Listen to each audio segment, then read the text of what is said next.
when I was living in Japan, I had like my first gay experience, but it wasn't like your typical gay experience, you know, like it was with a toilet seat. You understand? Like I sat down in the toilet, I did my business, and then when I pressed the button, like water shot up my ass, and then it felt really good. I was like, oh, you know, like I can't, like, you know, I'm 6'6" and black.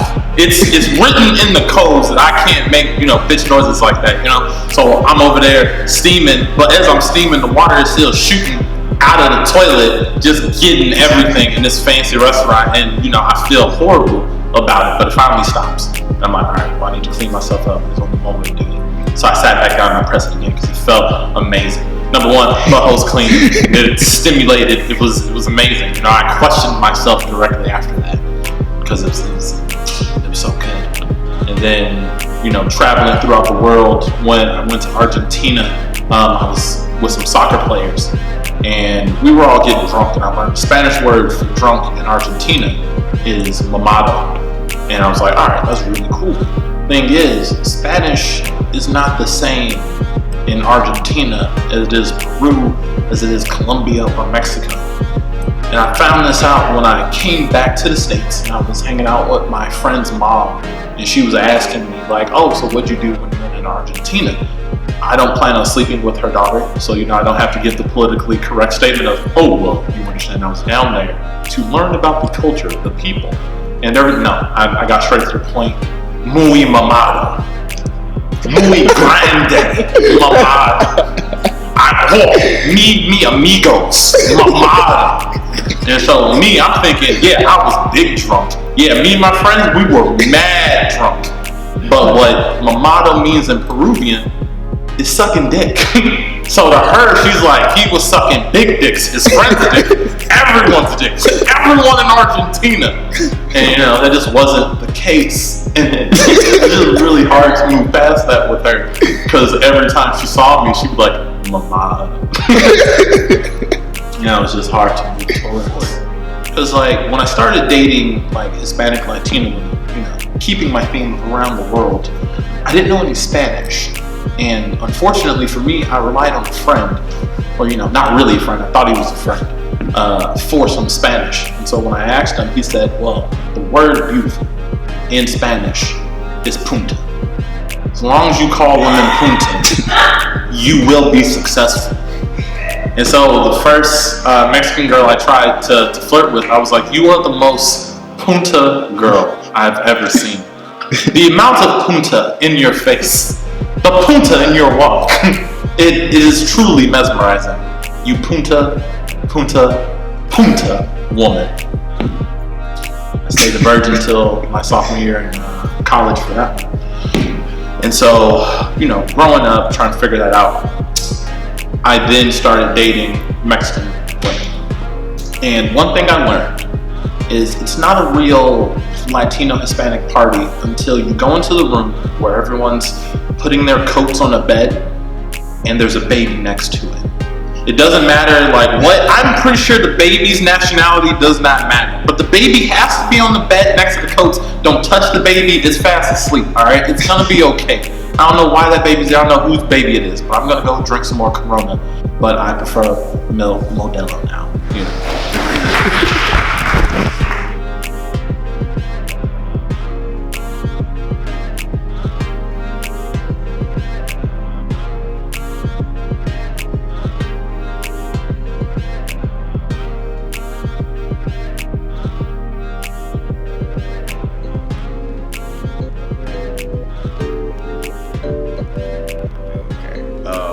There was one time I was hanging out. I was been talking to this girl. She was Japanese. It was really cool. I liked her a lot. She was an artist. She used to like sell her art. She's the type that would like, you know, go get something from a thrift store and then like stitch her own artwork on it and then sell it for a whole lot more. I was very inspired. Liked her a lot. It was dope.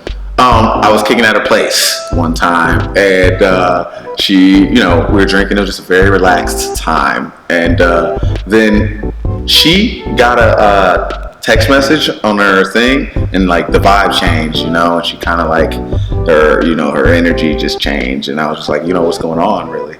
And then so they keep hitting her up, and then she's getting calls, and like she's like getting scared and like getting nervous, and I'm like, what's going on? Then like we hear like a creak of a gate outside, and like we both jump, and we're like, oh, what is this? And she had a boyfriend that wasn't really her boyfriend, her ex, you know what I'm saying? That was like, it hadn't really been broken off quite yet. Okay, so then she gets another call, and she just starts crying, and I'm just like, oh geez, you know, like what's going on here?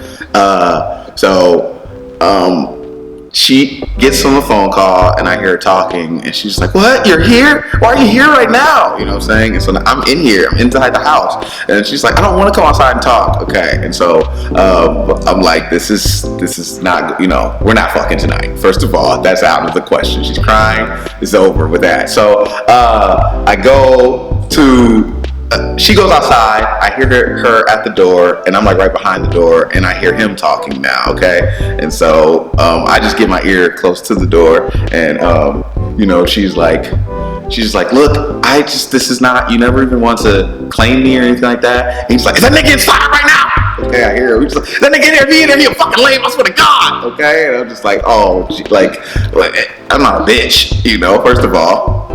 And so he just like, it's really just being angsty and intense, you know what I'm saying, talking crazy. So she comes back in and is totally crying, and I'm just like, do you want me to call the police? You know, like, I'll call the police if you want me to call the police, you know? And she just like denies it. No, I'm cool, I'm good, I don't need to, blah, blah, blah. And she goes outside again, and she comes out. So now, like, I'm like, we're locked inside because of this man, you know what I'm saying?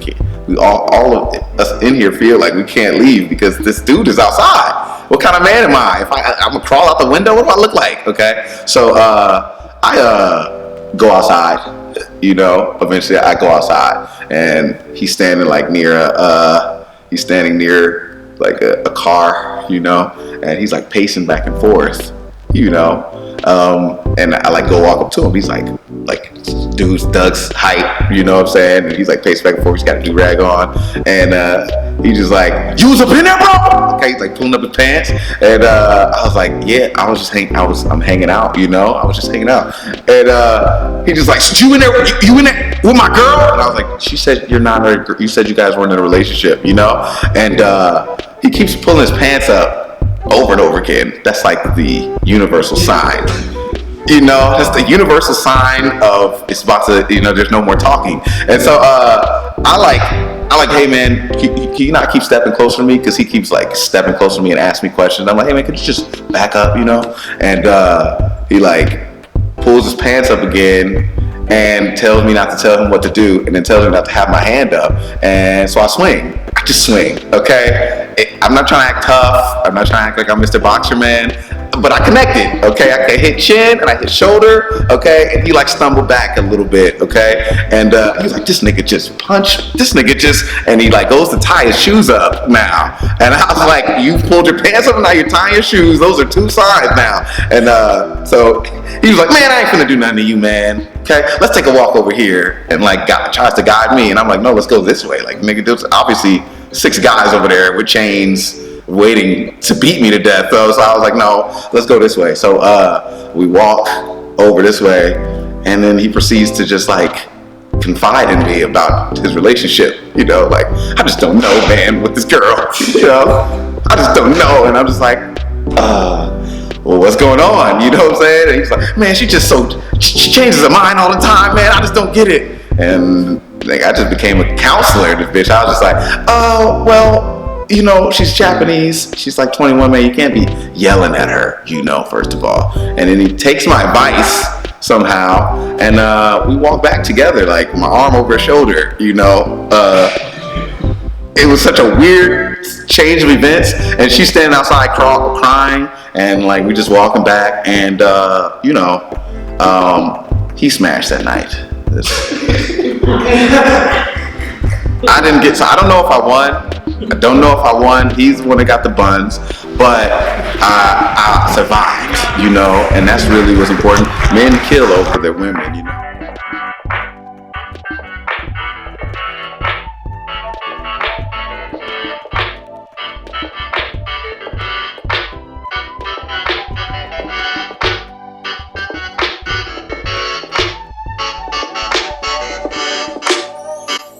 Oh man, who's over there hosting? You know what I'm saying?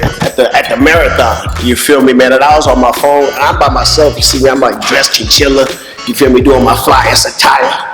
So you know what I'm saying? I'm on the phone talking to one of my breezies, one of my shorties. You know what I'm saying? So I go outside. You know what I'm saying? And I peep these two like right behind me and shit. So I like, you know what I'm saying? I didn't even think twice about it. And then I see old boy like pointing at the other homie like, yo, like come over here. So I'm like, I don't even see, I just see cars, you know what I'm saying? But something in my bones, like, you know, Scooby-Doo, like, woo, you know what I'm saying? So I'm just posted. So I remember I called an Uber, but the Uber, like, you know how when you do, some of us, we do Uber poop, you feel me? So, I mean, I had to go to the point, you feel me? So I walk like a block over, you know what I'm saying, man? And then I walk and I see the same, like, 2 and 3 motherfuckers. I was at the gas station. You know what I'm saying? And so in my mind, I'm like, oh, these mugs finna jump me. You feel me? So I keep on walking. And so I see they follow me for like a little bit, you know what I'm saying? So you know what I did? I tried to do like the savvy thing across the street, you know what I'm saying? So one of them crosses and the other 2 just stayed back and I'm posted like, you know what I'm saying? Like, what's going on some like boys in the hood shit. You know what I'm saying? I'm peeping. So I go up, I walk. So then a car come, block me over here. Another one come in front of me over here. A motherfucker jump out that car, like lunge at me. You know, I give him a little wiggle, like, you know what I'm saying, like Reggie Bush. Nigga lunged at me, took my coat down, damn near like stumbled and shit. The other motherfuckers just chasing me. Luckily, I don't know what happened. I look back, I'm not gonna lie, I did the race. Free TK. I did the race like a motherfucker, man. I look back, motherfuckers was gone. It was like a ghost, like it was like one of them like little like remember like they had the little deadline or whatever nighttime, whatever them things was over there, like them scary stories and shit, beyond belief, because it was like demons and shit. And shit, I'm still here. That was the first day of the year, 2020. We lit. That was recent. This breaking news. You feel me?